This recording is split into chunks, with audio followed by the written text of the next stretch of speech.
Rancangan Malaysia ke-12 penentu untuk negara kembali menjadi gergasi ekonomi Asia.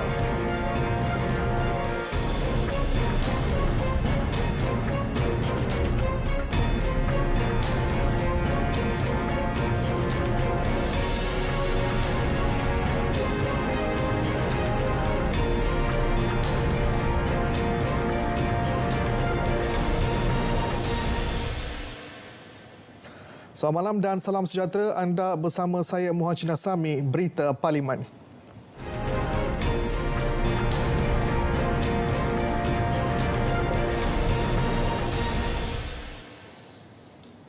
Rancangan Malaysia ke-12 menjadi penentu untuk mencapai matlamat negara kembali menjadi gergasi ekonomi Asia. Wakil Pago Tan Sri Muhyiddin Yassin optimis hasrat itu mampu dicapai tanpa mengabaikan kebajikan dan kesejahteraan rakyat berlandaskan pelan pemulihan dari pandemik COVID-19. Beliau yang juga pengurusi Majlis Pemulihan Negara berkata pelan pemulihan tersebut amat signifikan sebagai pemangkin pembaharuan dan perubahan dalam proses reformasi serta transformasi yang dirancang.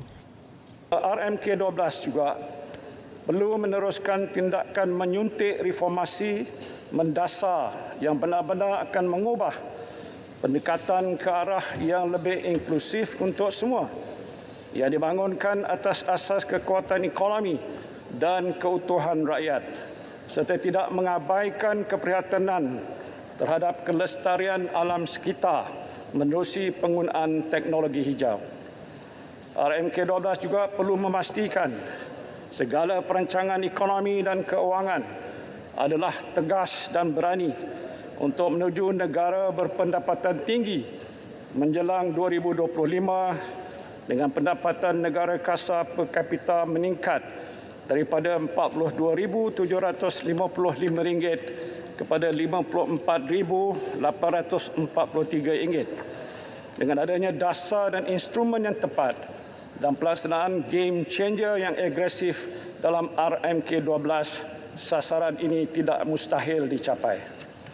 Perkembangan masa depan negara juga ujarnya perlu mengandungi program dan projek penting yang berupaya melonjakkan pertumbuhan pengeluaran negara, peluang pekerjaan dan pendapatan dalam jangka pendek dan sederhana. Tan Sri Muhyiddin turut menyokong pelan kerajaan melaksanakan projek kereta api berkelajuan tinggi HSR ke Johor Bahru dan ke utara untuk disambung dengan HSR dari Bangkok ke sempadan Malaysia-Thailand dengan pembiayaan swasta. Ini secara tidak langsung menghasilkan nilai berganda berbilion ringgit dan memberi manfaat kepada rakyat. Dalam pada itu, jelas Tan Sri Muhyiddin dengan kedudukan fiskal negara, kerajaan disaran bersikap lebih berani memperkasakan peranan sektor swasta sebagai enjin pertumbuhan ekonomi. Ini terutama dalam menggalakkan usaha kerjasama sektor awam swasta, memandangkan sektor swasta memiliki lebihan dalam sumber kewangan manakala kerajaan mempunyai defisit.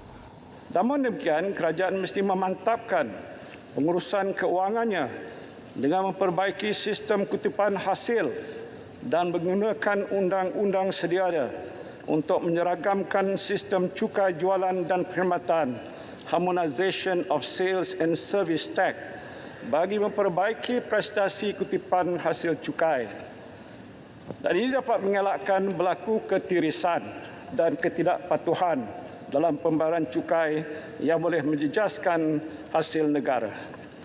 Peranan syarikat-syarikat berkaitan kerajaan GLC dan GLSC perlu dinilai semula agar aset-aset kerajaan yang ada dapat dioptimumkan untuk membantu mengukuhkan infrastruktur negara bagi memantapkan proses pemulihan ekonomi dan pertumbuhan ekonomi selanjutnya.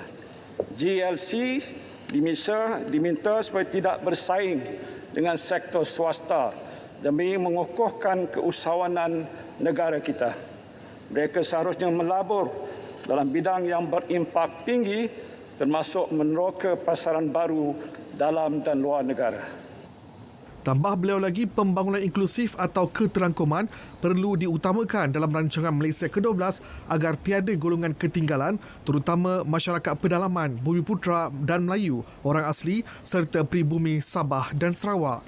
Ini kerana dalam peralihan menjadi negara berpendapatan tinggi, realiti hidup rakyat dan komuniti perniagaan yang terjejas akibat pandemik COVID-19 perlu penelitian dan pertimbangan sewajarnya di samping kepentingan masyarakat Bumiputera khususnya di Sabah dan Sarawak untuk mendapat faedah pertumbuhan ekonomi. Akibat pandemik juga, rakyat Malaysia yang sebelum ini dikategorikan dalam kumpulan pendapatan B40, M40 dan T20 kini mengalami rombakan ketara. Ia susulan ramai dalam kalangan M40 yang tergelincir ke dalam kumpulan B40 kerana hilang mata pencarian atau terjejas sumber pendapatan. Wakil Pontian Datuk Seri Ahmad Maslan mengesyorkan supaya Akta Dana Politik diadakan dalam penggal ini.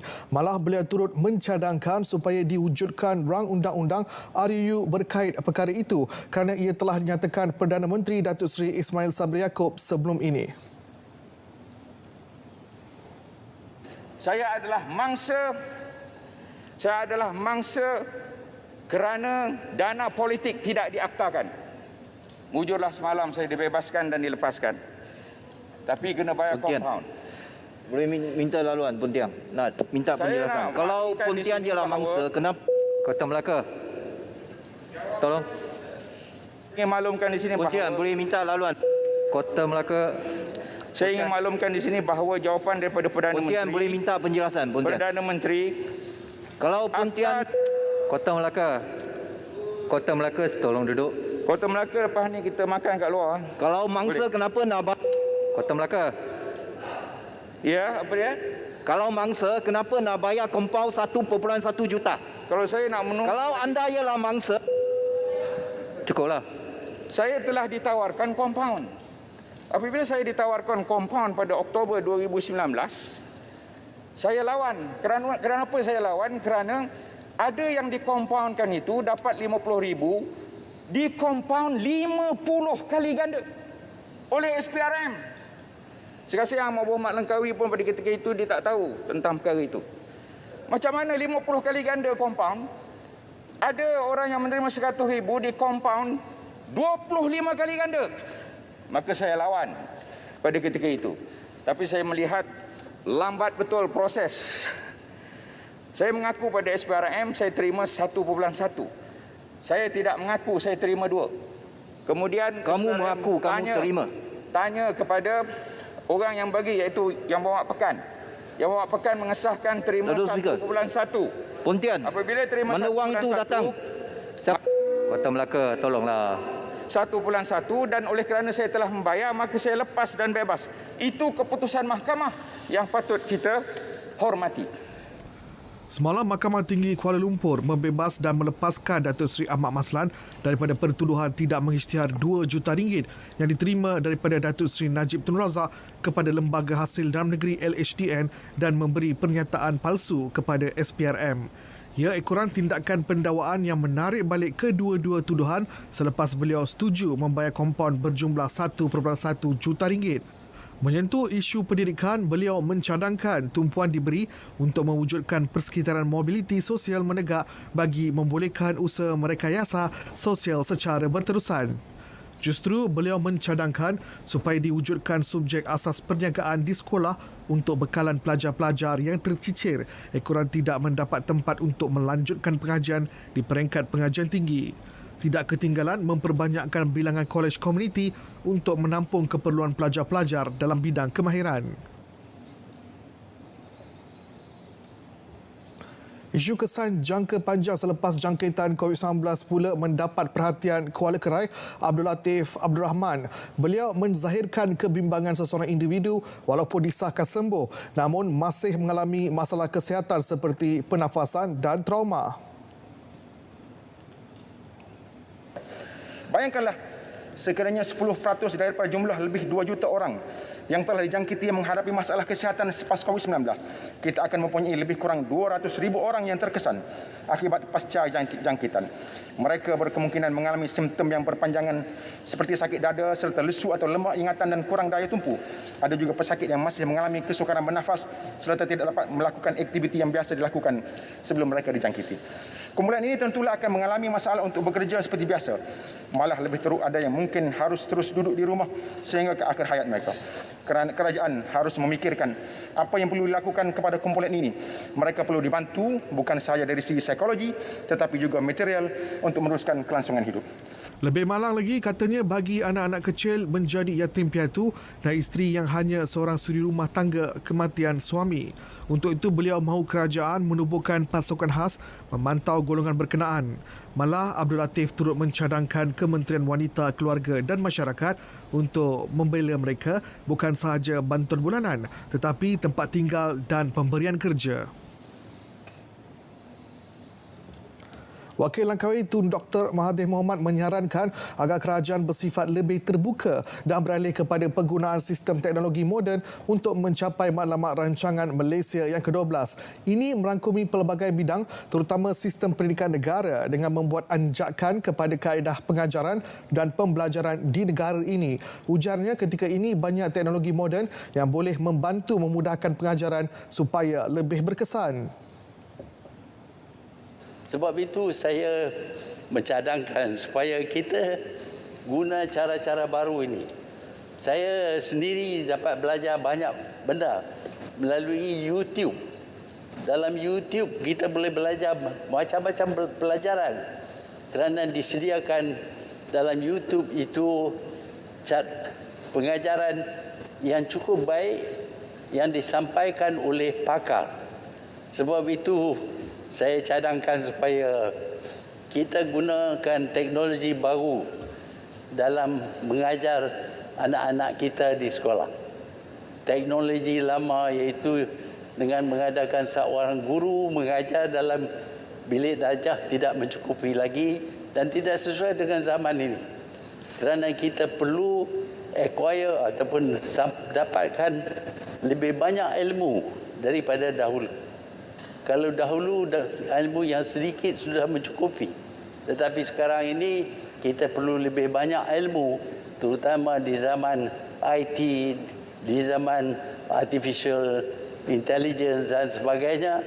Kita perlu lebih banyak ilmu dalam bidang sains dan bidang teknologi. Mengulas lanjut, teknologi moden juga wajar digunakan dalam bidang pertanian dengan memperkenalkan kaedah baharu pertanian untuk meningkatkan pendapatan di luar bandar.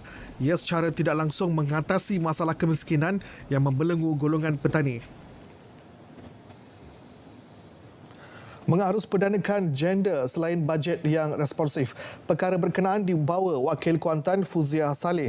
Jelas beliau sesuatu keperluan itu dilihat daripada kacamata gender. Dalam satu artikel daripada yang dibuat oleh kajian UNICEF bertajuk Families on the Edge bahagian 4. Kajian dibuat ke atas 500 keluarga daripada 16 flat kos rendah di Kuala Lumpur.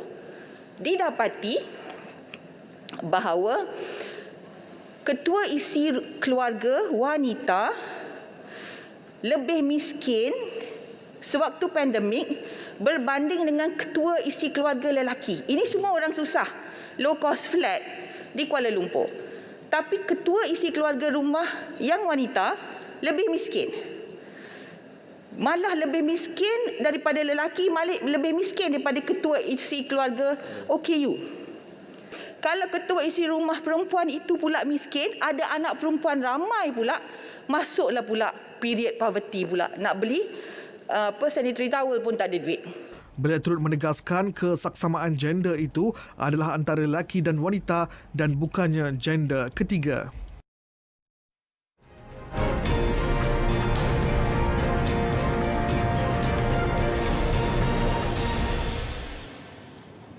Kementerian Sains, Teknologi dan Inovasi membangunkan sistem pengurusan vaksin ataupun VMS.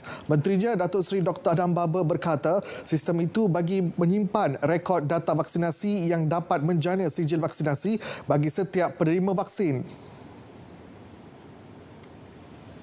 MOSTI juga telah membangunkan Vaccine Management System ataupun VMS bagi penyimpanan rekod data vaksinasi melalui teknologi blockchain yang dapat menjana sijil vaksinasi bagi setiap penerima vaksin.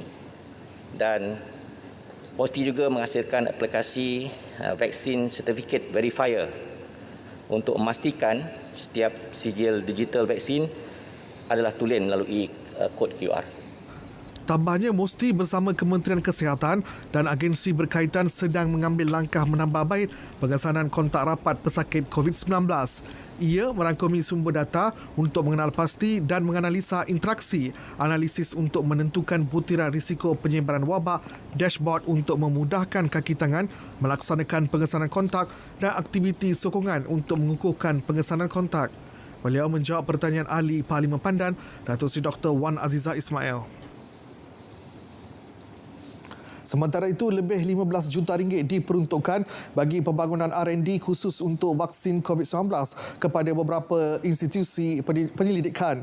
Ia termasuk di Pusat Penyelidikan dan Pendidikan Penyakit Berjangkit Tropika (TIRAC) di bawah Universiti Malaya dan juga saintis di Universiti Putra Malaysia.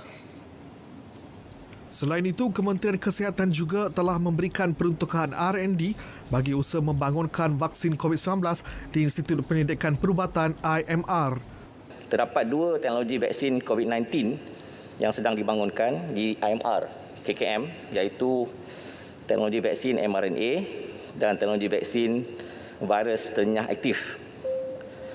Vaksin di IMR akan dibangunkan secara strategik bersama penyidik daripada Universiti Putra Malaysia dan Institut Pendidikan Veterina. Pada masa ini, kedua-dua projek di bawah berada di peringkat makmal, iaitu bukti konsep, proof of concept dengan izin sebelum fasa kajian praklinikal pada haiwan dilaksanakan. Status terkini pembangunan vaksin COVID-19 di IMR adalah seperti berikut. Vaksin virus ternyah aktif telah berada di tahap penyaktifan virus dan vaksin mRNA sedang menjalani proses in vitro transcription.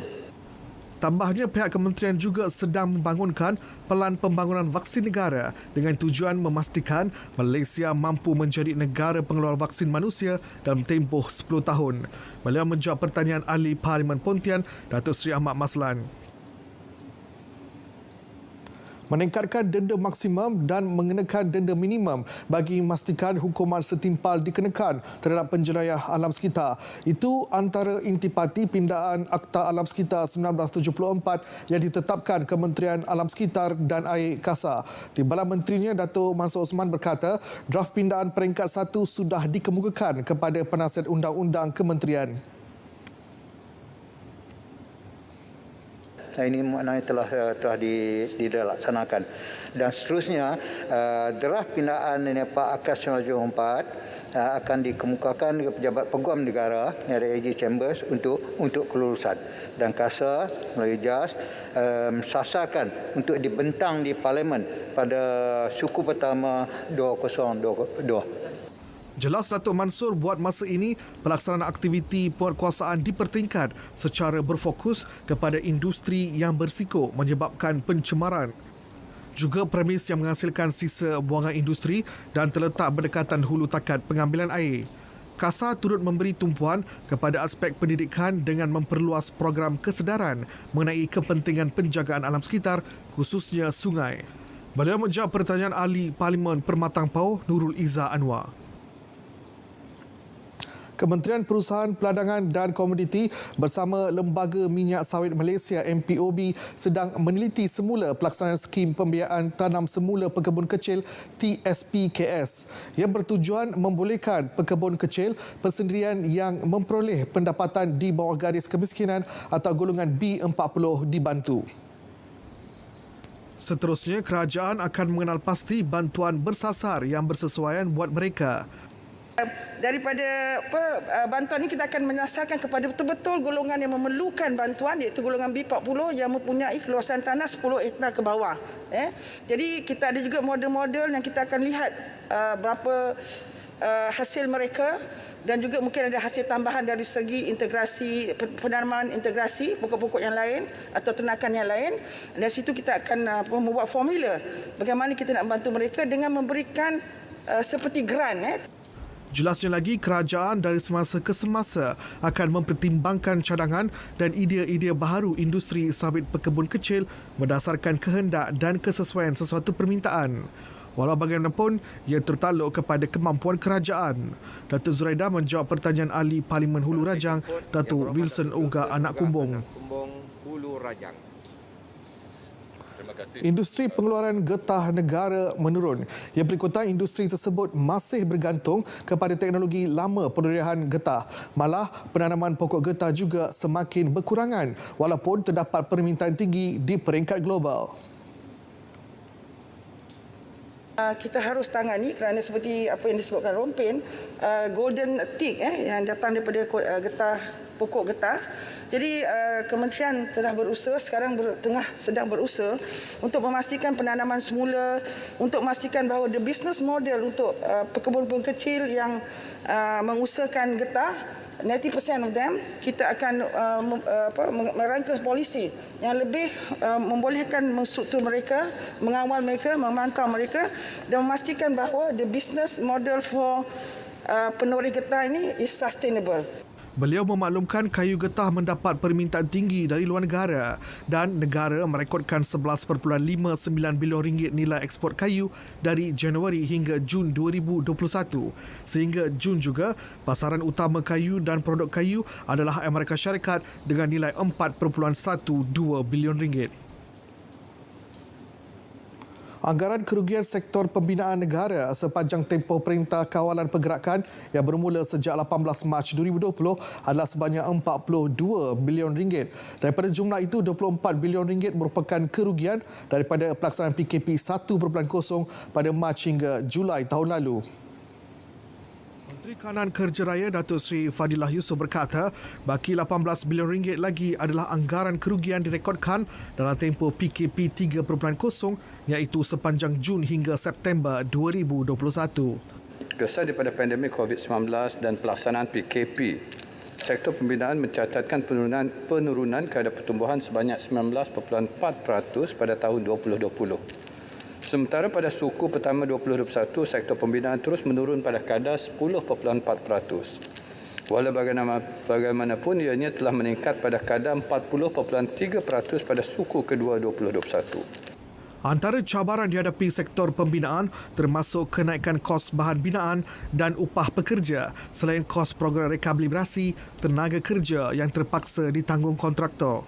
Datuk Seri Fadilah berkata, kementerian bersama agensi di bawahnya sudah melaksanakan pelbagai inisiatif untuk membantu pemain industri mendepani kesemua cabaran. Ia termasuk mewujudkan semula peruntukan pengiraan klausa perubahan harga, melonggarkan syarat rekalibrasi dan melaksanakan program vaksinasi khususnya untuk pekerja industri.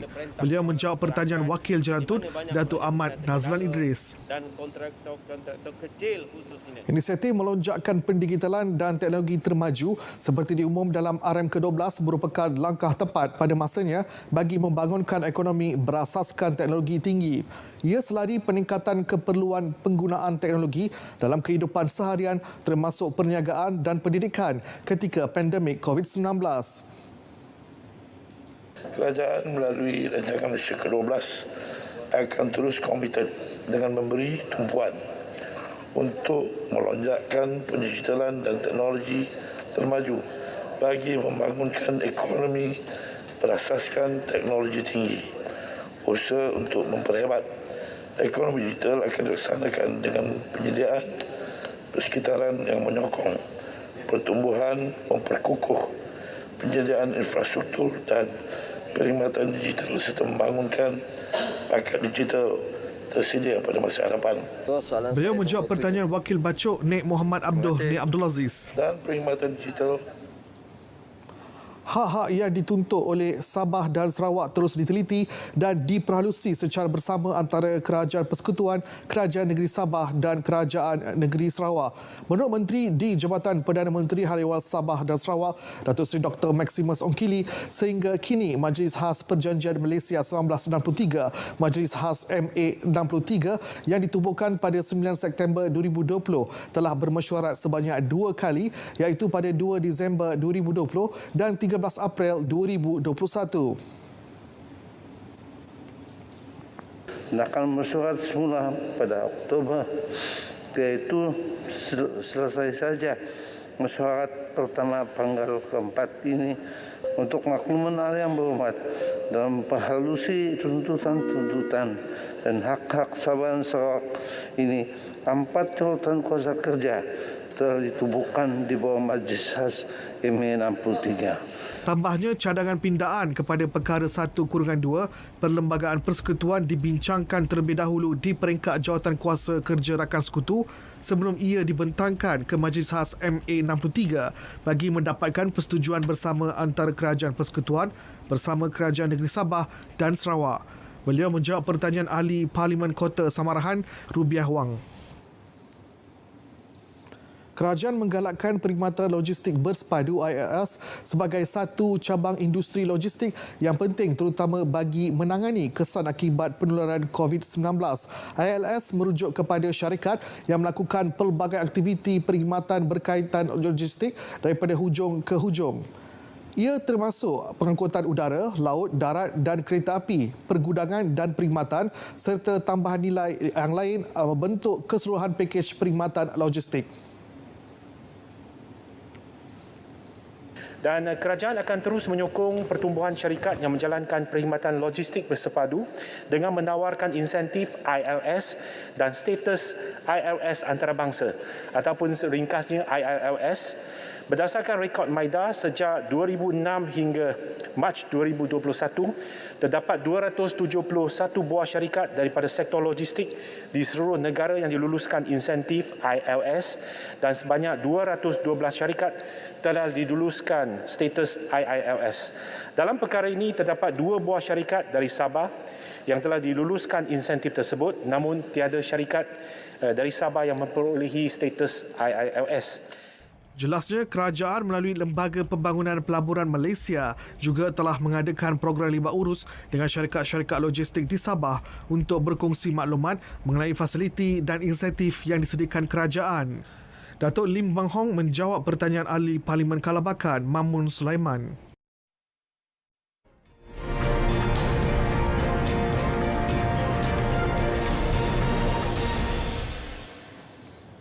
Pindaan ke atas Akta Majlis Parlimen Keistimewaan dan Kuasa 1952 sedang diteliti. Ia bagi membolehkan Dewan Rakyat dan Dewan Negara menghalang ahli parlimen yang sedang berdepan pendakwaan mahkamah untuk menghadiri persidangan parlimen sehingga kesnya selesai. Yang di-Pertua Dewan Negara Tan Sri Dr. Rais Yatim dalam kenyataannya turut memaklumkan kedua-dua dewan juga sedang meneliti cadangan untuk mengubal sebuah kod etika khas bagi ahli parlimen. Perkara itu diputuskan pada mesyuarat khas transformasi parlimen dipengerusikannya dan turut dihadiri Menteri di Jabatan Perdana Menteri Parlimen dan Undang-Undang Datuk Seri Dr. Wan Junaidi Tuanku Jaafar di parlimen. Jelas Tan Sri Dr. Rais, satu draft rang undang-undang dan memorandum Jemaah Menteri mengenai transformasi parlimen sudah diserahkan kepada Datuk Seri Dr. Wan Junaidi untuk dibentang kepada Jemaah Menteri.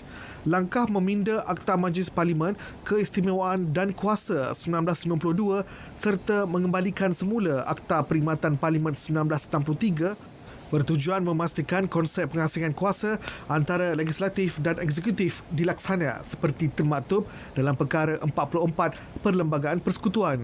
Seterusnya, membolehkan beberapa jawatan kuasa pilihan khas baru yang mempunyai kuasa perundangan diwujudkan dalam masa terdekat. Kesemua usaha transformasi itu selari Memorandum Persefahaman Transformasi dan Kestabilan Politik yang ditandatangani Kerajaan Persekutuan dan Pakatan Harapan pada 13 September lalu. Baik, sekian laporan sidang Dewan Rakyat. Kita sedang menuju fasa endemik COVID-19 sebagai keluarga Malaysia. Teruskan amalan pemantauan SOP ditetapkan. Setia bersama kami yang sahih di Berita RTM. Selamat malam dan salam sejahtera.